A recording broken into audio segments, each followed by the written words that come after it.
Welcome to my রিমানিলস রান্নাঘর।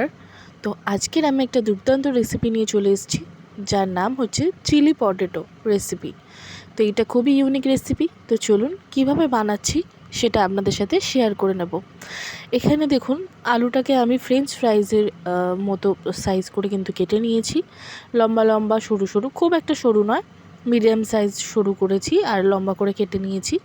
তো আলুটাকে কিন্তু ভালো করে ধুয়ে আমি একদম পরিষ্কার, যতক্ষণ জলটা না বেরোচ্ছে ততক্ষণ কিন্তু আমি ধুয়ে নিয়েছি। তো এবার এই জলের মধ্যেই কিন্তু আমি 1 চামচ মতো নুন দিয়ে রেখে দেব। এখানে আমি বড় সাইজের দুটো আলু নিয়েছি, বড় সাইজের দুটো আলু নিয়েছি। তো আপনারা যেমন কোয়ান্টিটির বানাবেন সেরকম আলু নিতে পারেন। তো আমি গ্যাসের ফ্লেমটা অন করে দিয়েছিলাম। এটাকে একটুখানি সিদ্ধ করে নিতে হবে। খুব একটা সিদ্ধ করবেন না, যাতে আলুটা ভিতরে কাঁচা ভাবটা না থাকে, সেরমভাবে 70% মতো সিদ্ধ করে নেবেন। পুরো কিন্তু সিদ্ধ করা যাবে না আলুটাকে। তো দেখুন, আমি 1 চামচ নুন দিয়ে কিন্তু আলুটাকে আমি গ্যাসে সিদ্ধ করে নিচ্ছি। হাফ বয়েল যাকে বলে সেটা আমি করে নিচ্ছি। তো করে নেবেন। দেখুন, আমি এটা ছাঁকনির সাহায্যে কিন্তু জল ঝরিয়ে একটা পাত্রে রেখে দিয়েছি। তো এবার আমি এর মধ্যে কিছু জিনিস অ্যাড করব, সেগুলো আপনাদের দেখিয়ে দিই। এখানে দিয়ে দিচ্ছি কর্নফ্লাওয়ার, 1 চামচ দিয়ে দিলাম। 1.5 চামচের মতো আমি কর্নফ্লাওয়ার দিয়ে দিয়েছি। এই রেসিপিটা কিন্তু আপনারা নিজের বাড়িতে করেও খেতে পারেন, এবং কেউ যদি বাড়িতে হুট করে আসে তাকেও করে খাওয়াতে পারেন। তো এটা আমি ময়দা দিয়ে দিলাম 1 চামচ মতো, ময়দা অ্যাড করে দিয়েছি। ময়দা এবং কর্নফ্লাওয়ার কিন্তু আমার অ্যাড করা হয়ে গেছে। এবার আমি এটাকে কিন্তু ভালো করে মাখিয়ে নেব। একটু গরম আছে যেহেতু আলুটা, তাই আস্তে আস্তে ভালো করে কিন্তু স্টিলের বাসনটাকে, আমি যে বাসনে রেখেছি সে বাসনটা কিন্তু একটু ঝাঁকিয়ে ঝাঁকিয়ে আমি কিন্তু ময়দা কর্নফ্লাওয়ারটাকে মিশিয়ে নেব। তো দেখুন, মেশানো হয়ে গেছে। আমি একটা আলাদা পাত্র নিয়ে নিয়েছি, সেখানেও আমি কিছু জিনিস নিয়ে নেব। যেমন ময়দা নিয়ে নিলাম 2 চামচ, 2.5 চামচের মতো ময়দা নিয়ে নিয়েছি। এখানে কর্নফ্লাওয়ার নিয়ে নিয়েছি দেখুন 2 চামচের মতো। নুন নিয়ে নিলাম পরিমাণ মতো। তারপর একটুখানি গুঁড়ো মশলা দিলাম, গুঁড়ো লঙ্কার দিলাম। গুঁড়ো লঙ্কাটা প্রায় 1 চামচের মতো দিয়েছি। আপনারা চাইলে কোয়ান্টিটি বেশি বা কম করতে পারেন। তো এখানে আমি জল দিয়ে একটা ব্যাটার বানিয়ে নেব। অল্প অল্প করে জল দিয়ে কিন্তু ব্যাটারটা বানিয়ে নিতে হবে। দেখুন, তার মধ্যে কিন্তু আলুটা আমি দিয়ে দেবো, যে আলুটা আমি মিক্স করে রেখেছিলাম। আলুটা কিন্তু আমি এবার এই ব্যাটারটার মধ্যে দিয়ে ভালো করে কিন্তু মাখিয়ে নেবো, মিক্স করে নেবো। আপনারা এটা একবার বাড়িতে ট্রাই করে দেখুন, আপনাদের জিভে জল চলে আসবে। দারুণ স্বাদ, দারুণ। মানে অনেকে চিলি বেবি কর্ন খায়, অনেকে chilli chicken, dry chilli chicken করে খায়, অনেকেই অনেকভাবে অনেক কিছুই চিলি খেয়েছে। তবে এই চিলি পটেটোটাও কিন্তু খেয়ে দেখতে পারেন। এটা কিন্তু সাধারণের মধ্যেও কিন্তু একটা ভালো খাবার, এবং খুবই টেস্টি একটা খাবার। তো চলুন, এবার আমি পরের প্রসেসটা আপনাদের দেখিয়ে দিচ্ছি। এখানে আমি কড়ায় তেল গরম করে নিয়েছি। গরম করে নিয়ে কিন্তু এক একটা করে আলু আমি এভাবে তেলের মধ্যে ছেড়ে দেবো। এক একটা করে আলু দেখুন আমি ছেড়ে দিচ্ছি তেলের মধ্যে। তো তেলের মধ্যে আলুগুলো ছেড়ে কিন্তু আমি একটুখানি ভেজে নেব হালকা, খুব বেশি কিন্তু ভাজবো না, হালকা ভাজবো। তবে হ্যাঁ, এটা কিন্তু ছাঁকা তেলেই ভাজতে হবে, মানে একদম কিন্তু তেলটা একটু থাকবে বেশি, যাতে আলুগুলো ডুবে থাকে, আর তেলটা যেন একটু ভালো হিটেই যে গরম থাকে, ঠিক আছে? সেরকম হিট করে গরম করে নেবেন তেলটাকে। তারপর কিন্তু আলুটাকে ভালো করে ছেড়ে দেবেন তেলের মধ্যে, আর ভালো করে ভেজেও নেবেন। তো দেখুন, একটার সাথে একটা হালকা করে জড়িয়ে যেতে পারে, কোনো সমস্যা নেই। আপনি খুন্তি দিয়ে এরকম আলতোকালে আলুটাকে কিন্তু ছাড়িয়ে নিতে পারেন, এটা কোনো সমস্যা নেই। তো দেখুন, আমি আস্তে আস্তে কিন্তু আলুটাকে ভেজে নিচ্ছি। এটা বাচ্চা থেকে বয়স্ক সবাই কিন্তু পছন্দ করবে, ভীষণ পছন্দ করবে। একবার এটা বাড়িতে ট্রাই করে কিন্তু অবশ্যই কমেন্ট করে আমাকে জানাবেন আপনাদের রেসিপিটা কেমন লাগলো, এবং আপনারা পাশে থাকবেন, আমার পাশে অবশ্যই থাকবেন। আপনারা আমার পাশে থাকলে কিন্তু আমি আগ্রহ পাবো এরকম নতুন নতুন রেসিপি আপনাদের জন্য আনার। তো আপনারা আমাকে সাবস্ক্রাইব করে কিন্তু আমার পাশে অবশ্যই থাকবেন, লাইক করবেন, কমেন্ট করে অবশ্যই জানাবেন যে আমার রেসিপিটা আপনাদের কেমন লাগছে। তো আপনাদের আগ্রহে কিন্তু, আপনাদের ভালোবাসায় কিন্তু আমি আরও এরকম নতুন নতুন ভিডিও আপনাদের সামনে তুলে ধরবো। তো দেখুন আবারও আমি ছেড়ে দিলাম আলুগুলো। তো আলুগুলো কিন্তু ভেজে নেব। ভেজে নিতে নিতে আমি আপনাদের সাথে গল্প করতে করতে কিন্তু আমার রান্নাটাও কিন্তু দেখুন কমপ্লিট হয়ে যাচ্ছে। তো এমন অনেকেই আছে আমাকে অনেক ভালোবাসা দিচ্ছে, আমার ভিডিওটি দেখছে এবং কমেন্টও জানাচ্ছে। তো এরমভাবেই আপনারা আমার পাশে থাকুন, এটাই আমার সবথেকে বড় পাওয়া হবে, কারণ আপনাদের জন্যই আমার এই ভালো ভালো রেসিপিগুলো আনা।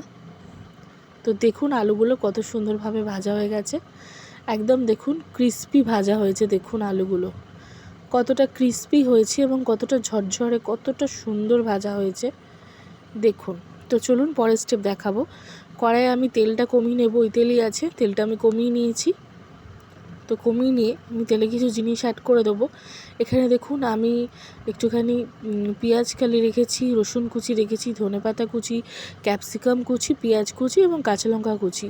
তো দেখুন এইগুলো কিন্তু আমি একে একে অ্যাড করে দিচ্ছি। আপনারা কিন্তু যদি নাও পান পেঁয়াজ কুচিটা স্কিপ করতে পারেন, যেহেতু আমার কাছে ছিল তাই আমি এটা দিয়েছি। তো প্রথমে কিন্তু তেলে আমি রসুন কুচি আর কাঁচা লঙ্কা কুচি দিয়ে দেবো। তারপর এখানে দিয়ে দিলাম সাদা তিল, যেটা কিনা খুবই ফেমাস এসব রান্নায়।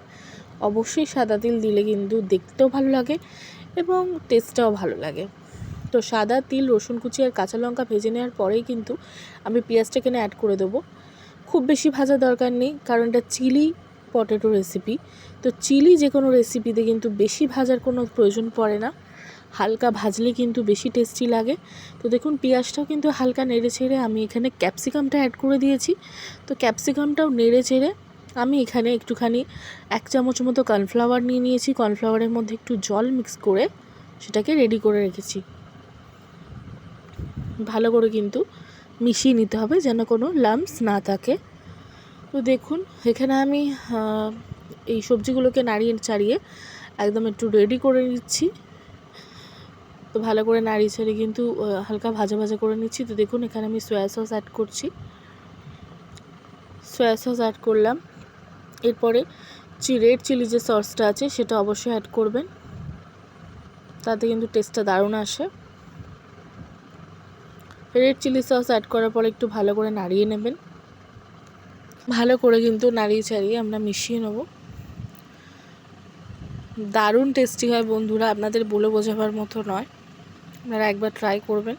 তো এখানে এবার আমি ফ্রেশ যে টমেটো ক্যাচাপ, কিষানের যে টমেটো ক্যাচাপ আছে সেটা ইউজ করছি, আপনারা যে কোনো ব্র্যান্ডের ইউজ করতে পারেন। তো টমেটো ক্যাচাপ দিয়ে দিলাম। টমেটো ক্যাচাপ দিয়েও কিন্তু ভালো করে নাড়াতে হবে, কারণ সস যেহেতু খুব তাড়াতাড়ি নিচে লেগে বা জ্বলে যায়, তো তাই নাড়াতে হবে কন্টিনিউ। আর এখানে আমি 1 টেবিল চামচ কিন্তু গোলমরিচের গুঁড়োও দিয়ে দিয়েছি। সবটা খুব ভালোভাবে মিক্স করে কিন্তু ভেজে নিতে হবে, কন্টিনিউ নাড়িয়ে নাড়িয়ে কিন্তু মিক্স করে কিন্তু ভেজে নিতে হবে ভালো করে। সসের সাথে সবজিটা যেন ভালো করে মিক্স হয়ে যায়। তো এখানে আমি পরিমাণ মতো একটু লবণ দিয়ে দিলাম, আপনারা আপনাদের পরিমাণ মতো কোয়ান্টিটি অনুযায়ী নুন দিয়ে দেবেন। তো দেখুন ভালো করে আবার আমি মিক্স করে নিচ্ছি। ভালো করে মিক্স করে এটাকে রেডি করে নেব, যেহেতু আমি পটেটোটাকেও অ্যাড করব। তো তার আগে কিছুটা জল দিয়ে দিলাম, যেহেতু পটেটোটা একটু মাখা মাখা গ্রেভি হবে তার জন্য।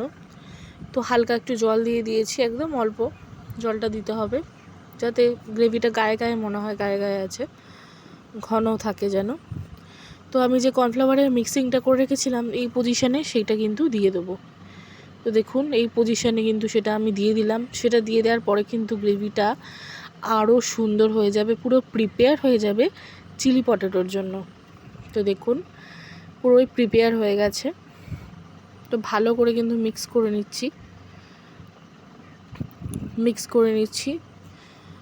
তো আপনারা কী রেসিপি আমার কাছে দেখতে চান অবশ্যই কিন্তু সেটাও কমেন্ট করে জানাবেন, আমি সেগুলো আপনাদের জন্য আনার চেষ্টা করব। অবশ্যই আমার পাশে থাকবেন, আর ভালো লাগলে কিন্তু অবশ্যই সাবস্ক্রাইব করবেন, এটা আমার অনুরোধ রইল আপনাদের কাছে। আপনারা অনেক ভালোবাসা দিচ্ছেন এবং এভাবেই সাথে থাকুন, যাতে আমি এরকম আরও অনেক নতুন নতুন ভিডিও আপনাদের জন্য আনতে পারি। তো তো দেখুন আমার গ্রেভিটা কিন্তু পুরো রেডি হয়ে গেছিলো। তারপরে কিন্তু আমি এই পটেটোটা দিয়ে দিয়েছি, আর লাস্টে দিয়েছি পেঁয়াজ কালি কুচি। যেটা বললাম আপনাদের কাছে না থাকলে না দেবেন, এটা পুরোটাই অপশনাল। আমার কাছে ছিল তাই আমি দিয়েছি, আপনাদের কাছে যদি না থাকে ধনেপাতা দিলেও হবে, কোনো অসুবিধে নেই। তো আলুটাকে কিন্তু খুব ভালো করে গ্রেভির সাথে মিক্স করে নিতে হবে আলতু হাতে। বেশি কিন্তু নাড়ানো বা বেশি খুন্তি চালানো যাবে না, মানে হালকা করে নাড়িয়ে কিন্তু এটাকে মিক্স করে নিতে হবে, যেন আলুগুলো ভেঙে না যায়। দেখুন কতটা সুন্দর লাগছে না দেখতে। তো এবারে এটা পুরো রেডি হয়ে গেছে, আমি এটাকে সার্ভ করে কিন্তু ধনেপাতার গার্নিশিং করে দিয়েছি। তো দেখুন এটাই কিন্তু আমার টোটালি রেসিপি। এবারে কিন্তু আমার রেসিপিটা পুরো রেডি হয়ে গেছে, আমি সার্ভ করে দিয়েছি। এরকম কিন্তু গরম গরম করেই আপনারা সার্ভ করতে পারেন, আর খেতে কিন্তু ভীষণ টেস্টি হয়। তো বন্ধুরা, ভিডিওটা যদি ভালো লাগে অবশ্যই কমেন্ট করে আমাকে জানাবেন, সাবস্ক্রাইব করে দেবেন এবং একটা লাইক দিয়ে দেবেন। তো আবারও দেখা হবে নতুন কোনো ভিডিওর সাথে।